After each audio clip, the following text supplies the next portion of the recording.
you want a job selling insurance, or do you want a business selling insurance? Now, this is really important because, again, I came into this business.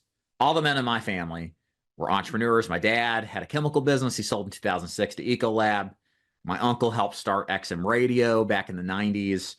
And then Grandpa Logan had an HVAC industrial business in Detroit back in the 50s, 60s, 70s. So they all were businessmen. All right. Maybe my uncle is more of like an intrapreneur, but the entrepreneurship blood runs deep in my veins. So for me, it was no question. I got to run my own business.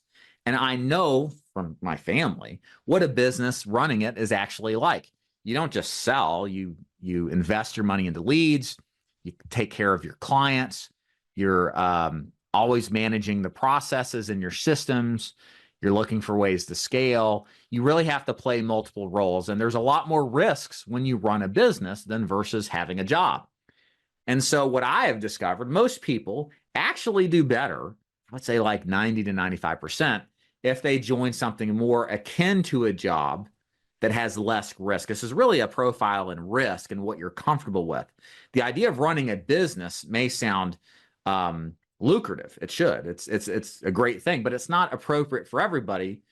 But there are opportunities to get the benefits of making a good income without the hangups and risks associated with running a business. And that's part of the reason, shameless plug, we run a free lead system at the Dig Agency, because the one thing that we have seen for years that hurts a lot of agents is having them to rely on investing in leads on a weekly basis. It sounds like it makes sense on paper, and it does for a minority of people. But what I've discovered is most people have a really hard time of managing money, of accepting the risk to a point where it doesn't affect their performance, and then doing that for years on end.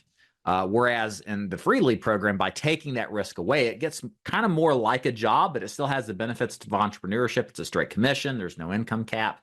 And people just worry about selling as opposed to lead generating. So it's been a nice intermediate level where you kind of get the best of both worlds. But the point of me saying all this, guys, is that you got to kind of know what your risk appetite is. If you're comfortable being responsible for everything, running an insurance business, or your model based off of buying leads, being responsible for everything, might be up your alley, although that's probably a small minority. But if you're uncomfortable with that and you like the idea of just worrying about one thing, in this case, selling, and not lead generation and other elements of running a business, more of the positions that are more akin to a job might be better suited for you.